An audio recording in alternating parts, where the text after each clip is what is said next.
네, 안녕하세요. 페스터 알 CNN 발표를 맡게 된 이선민입니다. 우선 발표에 앞서서 제가 지금 알러지가 올라와서 기침을 조금 할 수도 있는데 또 들으시면 조금 양해를 해주시면 감사하겠습니다. 순서는 우선 페스터 RCN이 왜 나왔는지 배경 먼저 살펴보고 그 후에는 논문 흐름 따라서 가보도록 하겠습니다. 페스터 RCNN 그러면 RCNN은 왜 나왔을까 먼저 생각을 해보면 알렉스넷이 이미지넷에서 성능이 굉장히 좋았었고, 그러면 이 CNN을 탐지에도 적용을 할 수 있지 않을까라는 개념에서 시작을 했습니다. 보이시는 것처럼 이런 파이프라인을 가지고 있는데, 앞서 민성님께서 말씀하셨듯이 컨볼루션을 굉장히 많이 해서 실시간적으로는 안 된다는 그런 부분과 와핑으로 인해서 데이터가 왜곡되고 손실된다는 점이 한계점으로 있었고요. 그래서 이 한계점을 SPV넷에서 했는데 여기서는 다중 레벨을 사용을 하다 보니까 역전파 시에 기울기가 충돌을 하게 됩니다. 다양한 스케일로 인해서. 그래서 컨볼루션을 파인튜닝 할 수가 없게 됐고, 그리고 엔드 투엔드 학습이 불가능한 이 CNN과 분류기 등등을 별도 학습해야 되는 문제가 있었고, 얘도 마찬가지로 셀렉티브 설치를 했는데, 이 부분에서 병목이 생겼다. 이런 한계점이 있다고 보시면 될 것 같습니다. 그래서 이 부분, 여기서 베스트 RCNN은 ROI 풀링, SPP 대신에 ROI 풀링을 진행을 해서 역전파 경로가 하나로 수렴이 돼서 컨볼루션까지 역전파를 보낼 수 있게 됐고, 그래서 컨볼루션 층도 학습을 할 수 있게 됐다. 하지만 셀렉티브 설치를 여전히 사용을 해서 전체 시간의 85% 이상이 영역 제한 단계의 소요가 된다라는 한계점이 있었고요. 그래서 이 Faster RCNN에서는 베스트 RCNN이 전체 이미지 합성곡 특징 맵을 계산을 하니까 이 특징 맵을 영역 제한에도 사용할 수 있지 않을까? 라는 개념에서 시작을 했습니다. 그래서 이 SS, 셀렉티브 설치의 병목을 RPN이라는 개념을 도입을 하면서 해소를 하고자 했습니다. 서론에서는 3G 네트워크는 빨라졌는데 영역 제한이 새로운 병목이 됐다라고 이야기를 합니다. 앞서 말씀드린 것처럼 3G 네트워크 속도는 개선이 됐는데 영역 제한을 하는 SS나 엣지 박시스 같은 이런 탐지 영역 제한 방법이 CPU 기반이라서 병목이 생기고요. 근데 탐지 네트워크는 이미 특징 맵을 계산을 하고 있으니까 이걸로 그냥 영역 제한도 학습을 시키면 되지 않냐라는 것에서 시작을 했고, 그래서 피규어 1에서는 다중 스케일 처리 방법을 비교를 하면서 이 논문에서 제안하는 앵커 파라미드가 가장 효율적이다라고 이야기를 합니다. 논문에서 이야기하는 세 가지 방법인데요. 첫 번째는 SPP넷에서 하는 멀티플 스케일드 이미지인데 다양한 스케일로 학습을 하는 거죠.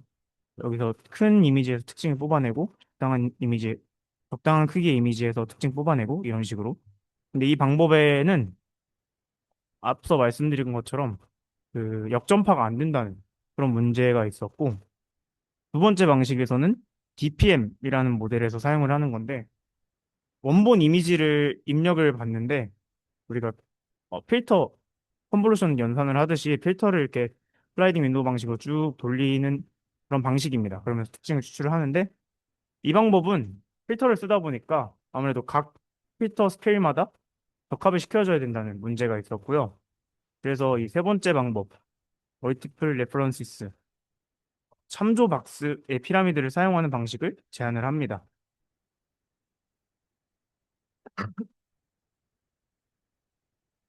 기존에는 영역 제한을 어떻게 했냐라는 이런 관련 연구들에서는 슈퍼픽셀 기반, 셀렉티브 설치가 대표적인데 저수준의 특징을 기반으로 이미지를 작은 영역으로 분할하고 다른 영역으로 합쳐나가는 방식입니다. 얘는 3G 네트워크랑은 구분되는 외부 모듈이고요. 엣지 박스라는 그런 대표적인 모델로 기법으로 슬라이딩 윈도우 기반이 있는데 음, 이미지를 슬라이딩 하면서 후보 영역을 탐색을 하고 근데 여전히 3G 네트워크가 분리돼 있고 CPU 기반이라는 점 그래서 전반적으로 3G 네트워크랑 정보 공유가 안 되는, 분리되어 있기 때문에 안 되는 점, 그리고 CPU라는 점, 그래서 GPU랑 네트워크적으로 불균형이 일어난다는 점, 이 한계가 있었습니다. 그러면 객체 탐지를 위한 딥 네트워크는 뭐가 있었냐? RCNN이 있었는데 얘는 연산을 너무 많이 했고 영역 제한의 성능이 좀 의존된다는 점, 이 한계였고요. 오버피트라는 모델은 합성곱을 공유한다는 아이디어를 재현을 했지만 안타깝게도 단일 객체를 추정한다. 다중객체 탐지는 어렵다라는 점이 있었고요. 멀티박스라는 모델에서는 신경망으로 영역을 제한을 하려고 했는데 안타깝게도 얘도 고정 크기 입력을 필요로 해서 그런 공유가 안 되는 점도 한계점으로 있었습니다.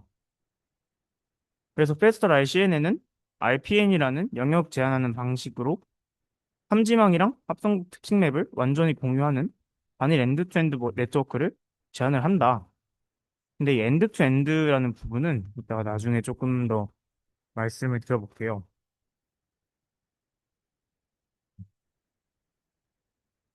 약간 서사 같은 건데 오버피트에서는 합성곡 공유를 시작을 했고 SPP넷에서는 공유 특징 맵이라는 점, 베스트 RCNN에서는 최대 풀링을 통해서 컨볼루션도 학습을 시켰고 베스트 RCNN에서는 영역 제한도 학습을 시켰다. 간단하게 좀 요약을 할 수 있겠고요. 그래서 베스트 RCNN은 어떻게 구성이 되어 있냐를 보면 두 개로 나눠집니다. RPN, 여기서 제한하는 구조죠. 얘는 이미지에서 객체가 어디에 있을까라는 영역을 제한하는 담당을 하는 친구고요. 베스트 RCNN 탐지기, 얘는 거기에 뭐가 있냐, 분류랑 좌표를 정밀 보정하는 담당을 합니다. 그래서 이 모델이 두 기법 모두 합성곡 특징을 공유한다.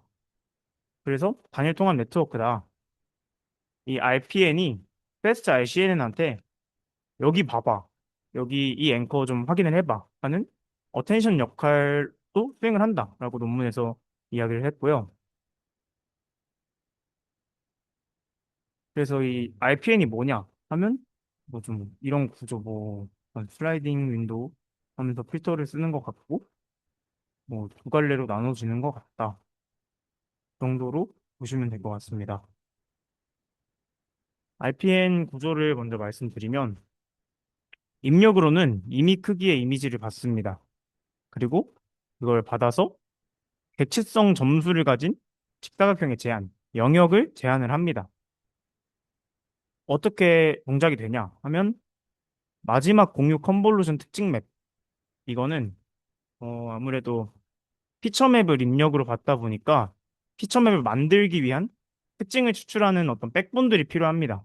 여기서는 VGG넷이랑 ZF넷을 사용을 했는데 그 백본들이 만들어낸 특징들, 그러니까 피처맵들의 작은 네트워크를 슬라이딩을 하는 거죠. 앞서 봤던 이 구조. 3x3, 거기에 512차원으로 컨볼루션을 하고, 그러면 특징들이 뭐 512개가 나오겠죠. 거기서 원바이원 컨볼루션으로 두 갈래로 분기를 하게 됩니다. 아까 봤던 이 두 갈래로 분기하는 지점이고요. 첫 번째 분기는 클래스 레이어. 얘는 어, 제한하는 앵커가 객체냐 아니면 배경이냐 두 개로 확률을 예측을 하는 거고요. 두 번째는 리그레션 레이어. 얘는 이 앵커를 얼마나 보정을 할 거냐. 뭐 왼쪽으로 갈 거냐, 오른쪽으로 갈 거냐, 아니면 뭐 너비를 늘릴 거냐, 뭐 이런 그런 것들을 예측을 하는 부분이고 K는 앵커 수를 의미를 합니다. 그럼 앵커가 뭐냐 한다면 특징 맵의 각 격자점에 미리 정의된 참조 박스를 의미를 합니다. 특징 맵이라는 점을 인지를 하면은 이해가 하기가 조금 좋을 것 같아요. 원본 이미지에 대해서 앵커를 씌우는 게 아니라 백본으로 나온 특징 맵에다가 그 특징 맵 모든 픽셀들에 대해서 앵커를 막 다다다다다 박는 그런 구조예요. 그래서 얘는 학습하는 값이 아니라 이 크기로 비교를 한번 해봐라. 베스트 알 CNN 탐지기야. 이 크기로 비교를 해봐라. 그래서 탐지기는 컨볼루션 학습을 하겠고요. 앵커 구성은 스케일 3개랑 종횡비 3개, 총 9개가 돼 있고, 특징맵 가로 세로 곱하기 9개에서 거의 2만 개 정도 나옵니다. 앵커를 제한하는 방식이 멀티박스 모델이 있는데, 얘는 K민즈를 사용해서 비지도 학습으로 800개의 앵커를 제한을 합니다. 근데 얘는 비지도 학습이어서 그러니까 클러스터링이다 보니 K민즈다 보니까 학습에 존재하지 않는 그런 위치가 테스트 때 등장을 하면 굉장히 성능이 떨어집니다. 그러니까 왼쪽 위에 굉장히 많은 객체들이 있다. 그러면 왼쪽 위를 앵커로 제한을 하는 건데 실제 테스트에서는 오른쪽 아래에 객체가 있다라고 하게 될 경우에는 성능이 굉장히 떨어지게 되겠죠. 그래서 평행 이동 불변이 없다. 하지만 RPN에서는 앵커 피라미드에서는 평행 이동을 불변을 보장을 하고 근데 추가 비용 없이 보장을 할 수 있다가 장점입니다. 그래서 손실함수를 설명드리기 전에 IOU를 말씀을 드리는데 얘는 간단하게 정답 박스랑 예측하는 박스가 얼마나 겹치냐라고 생각을 하시면 될 것 같아요. 예측 박스는 RPN이 직접 그린 박스고 정답 박스는 라벨이겠죠. 그래서 교집합을 합집합 면적으로 나눈 그런 거다라고 생각을 하시면 되고 그래서 앵커에다가 양성, 음성 라벨을 붙이는 과정은 양성, 객체가 있다면 정답 박스랑 IOU가 가장 높은 앵커를 양성으로 설정을 해라. 아니면 IOU가 0.7 이상인 앵커를 양성으로 라벨을 해라. 그리고 배경 조건에서는 IOU가 0.3보다 작으면 배경이다. 그 사이에 있는 애들은 좀 애매하니까 사용을 안 하겠다. 걸러내겠다. 라는 느낌이고요. 손실함수는 베스트 RCNN이랑 거의 동일합니다. 위쪽 항에서는 분류를 하고요. 밑에 항에서는 회귀 손실을 합니다. 분류 손실에서는 객체냐, 배경이냐를 예측을 하는 거고, 회귀 손실에서는 박스 위치를 얼마나 정확하게 예측을 했냐. 이 둘을 합쳐서 멀티테스트 학습을 하게 되고요. 하나씩 살펴보면 분류 손실은 객체냐, 배경이냐 예측의 정확도인데 PI 얘는 RPN이 예측한 객체일 확률 그리고 PI 스타 얘는 실제 정답 이고 예측이 정답과 가까울수록 당연히 손실이 낮고 손실을 줄이는 방향으로 학습을 하겠죠. 그리고 밑에 항 이 회귀 손실에서는 PI 스타랑 리그레션 손실을 곱하는데 이게 회귀 손실은 아무래도 박스가 존재를 하니까 앵커가 존재하니까 앵커가 있다는 건 객체가 있다는 거겠죠. 그러면 당연히 양성 앵커에서만 계산을 해야 되겠고 그래서 PI 스타를 곱해주는 거고요. 스무스 에런 손실을 사용을 했는데 뭐 얘는 그냥 에런과 L2의 단점을 좀 배제한 좀 좋은 손실 방법이다. 손실 계산 방법이다. 정도로 생각하시면 될 것 같습니다. 정규와 항 얘는 클래스 이 분류 개수 배치 크기로 나눠준 거고요. 이 손실을 그리고 이 회귀 손실에서도 특징 맵의 격자수로 나눠줍니다. 근데 나눠주는 단위가 다르잖아요. 얘는 256인데 얘는 2400으로 나눠주니까 그래서 이 람다를 10으로 설정을 해서 각각의 손실이 동등하게 비교될 수 있도록 학습을 시킨다라고 보시면 됩니다. 매개 변수 방법인데요. 이 위쪽은 실제 추론을 할 때, 테스트를 할 때 사용을 하는 거고 밑에 쪽은 학습을 할 때 사용을 하는 겁니다. 특징적인 것만 보면 로그를 씌워주는데 이 로그는 어, 만약에 너비가 1이에요. 너비가 1에 2배를 할 거다. 그러면 1에서 2가 되겠죠? 근데 너비가 1인데 2분의 1배를 할 거다. 같은 배수인데 0.5가 돼요. 그러면 절대값이 0.5랑 1이니까 같은 비율로 계산을 했는데 절대적으로 차이가 난다. 그래서 로그를 씌워줘서 음수로서 나오게 그래서 그 비율이 같게끔 해줬다라고 보시면 될 것 같고요.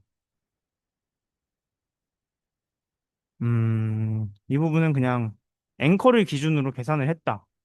뭐 절대 좌표를 사용을 하면 좀 불편하니까 앵커를 기준으로 뭐 0.3 정도 옮겨봐라. 뭐 이런 식으로 계산을 했다 하면 될 것 같습니다. 샘플링은 뭐 미니 배치 256개로 샘플링을 해서 1대1로 하는데 뭐 양성이 부족하면 음성으로 채웠다 정도만 보시면 될 것 같습니다. 특징 공유 방법은 세 가지가 있었는데요. 어, 기존의 모델들은 컨볼루션 업데이트를 각자 다른 방향으로 그런 식으로구나. RPN과 FastR CNN을 따로 학습을 하면 각자 뭐 따로따로 최적화를 하겠죠. 영역 제한이나 객체 탐지나 따로따로 학습 최적화가 되는데 그러면 합성곱을 공유할 수가 없게 됩니다. 그래서 같은 컨볼루션을 쓰면서 두 네트워크를 학습시키는 방법이 필요했다라고 이야기를 했고요. 첫 번째로 교대 학습을 이야기를 했는데 그냥 간단하게 번갈아 가면서 학습을 합니다. RPN 학습하고 FastR CNN 학습하고 또 RPN 학습하고 뭐 이런 식으로 두 손실이 동시에 컨볼루션 업데이트를 안 하다 보니까 안정적이다. 그래서 채택을 했다라고 하고요. 분사 공동학습과 비분사 공동학습이 있는데 얘는 음, RPN이 적합을 하고 학습을 하게 되면 박스 좌표를 계속 바꾸겠죠. 근데 박스 좌표가 바뀌게 되면 앵커의 좌표가 바뀌게 되면 풀링을 하다 보니까 계속 다른 값이 참조가 됩니다. 음, 예를 들면 제일 위에 부분을 참조를 할 건데 학습으로 한 칸이 옆으로 밀렸어요. 근데 이 맥스 풀링을 한다면 기존에는 왼쪽 제일 위에가 값으로 도출이 됐다면 근데 한 칸 밀리니까 오른쪽 제일 아래가 값으로 도출이 된다. 그래서 그러면은 불연속적이게 된다. 그래서 미분이 안 된다를 이야기를 해서 이 박스 좌표를 그냥 상수 취급을 해서 기울기를 끊어버리겠다. 근데 근사적이다 보니까 좀 불완전하다. 그래서 선택을 안 했다라고 이야기를 했고요. 비근사 공동학습은 이론적으로는 가능한데 도형이 너무 복잡해서 제꼈다라고 보시면 될 것 같습니다. 4단계 교대 학습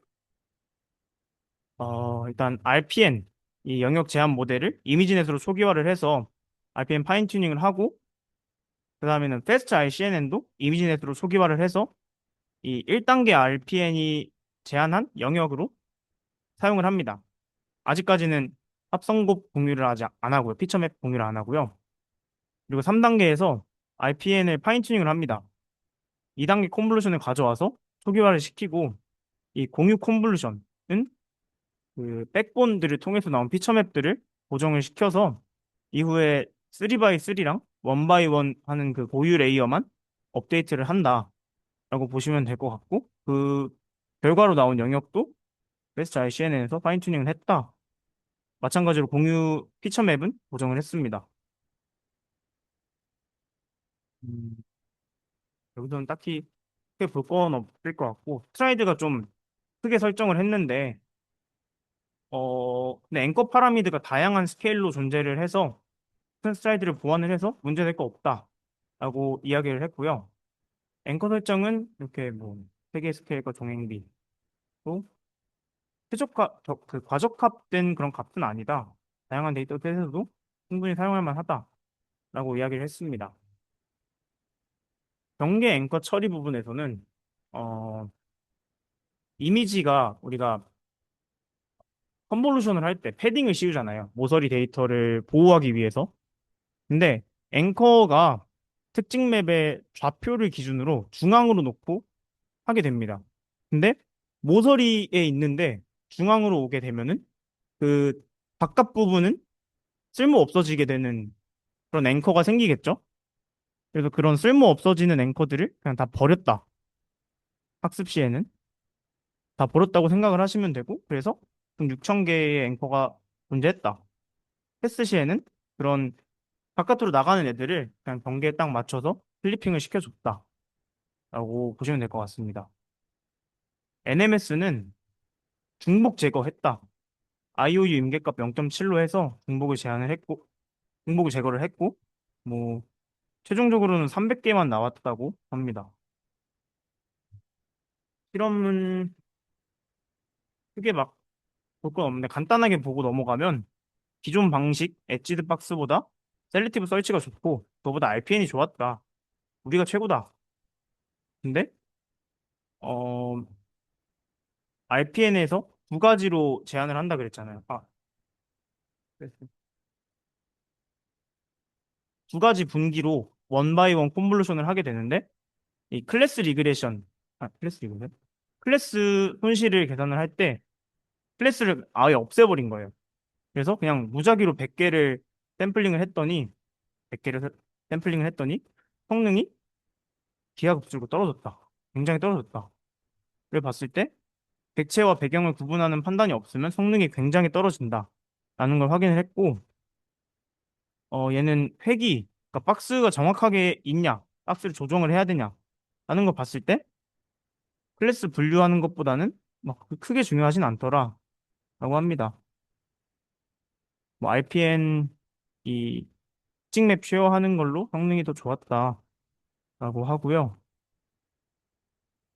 SS랑 비교를 했을 때, 더 이건 SS에서는 2000개의 영역을 제한을 하고 RPN에서는 300개만 제한을 했는데 성능이 더 올랐다.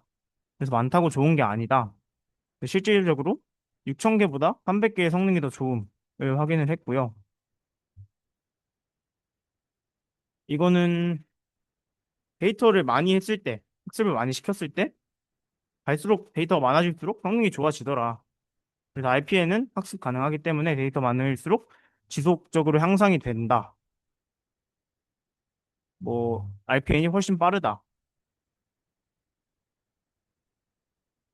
스케일과 그 비율, 종횡비를 계산을 학습을 했었는데 3개의 스케일과 종횡비를 학습을 시켰을 때 어, 종횡비는 사실 크게 차이가 없다.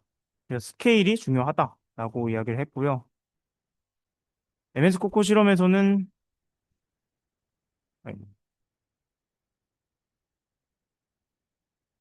어, 성능이 좋다고 합니다. 1등 했대요. 그리고 MS 코코에서 MS 코코가 더 많은 데이터셋입니다. VOC 카테고리보다. 근데 그 많은 데이터셋으로 학습을 했을 때 성능이 더 좋더라. 결국에는 똑같은 말이죠. 많은 데이터로 학습을 시켰을 때 성능이 더 좋아졌다. 라고 이야기를 해서 최종적으로는 레스터 ICN에서는 RPN을 도입을 해서 전체 파이프라인을 단일 신경망으로 조립을 했고 이전에는 속도가 향상되면 정확도가 저하되는 트레이드 오프 관계가 있었는데 레스터 ICN에는 속도도 빠르게 하면서 정확도도 향상을 시켰다. 트레이드 오프를 극복을 했다. 라고 이야기를 합니다. 이 엔드 투 엔드 모델에 대해서 셀렉티브 서치 같은 외부 영역 제한 모듈을 사용하지 않았다는 점에서는 구조적으로 엔드 투 엔드 네트워크라고 할 수 있지만 학습은 교차 학습으로 하는 등 로스 자체가 동시에 역전파되는 학습적 엔드 투 엔드 모델이라고는 할 수 없습니다. 그래서 한계점으로는 교차 학습 방식은 마스크 RCN에서 개선되었고 리얼타임이 불가능한 부분은 욜로를 통해서 개선이 되었고 앵커박스 의존이나 작은 기수 탐지는 FPN을 통해서 개선이 되었다고 합니다. 이상으로 발표 마치겠습니다. 감사합니다.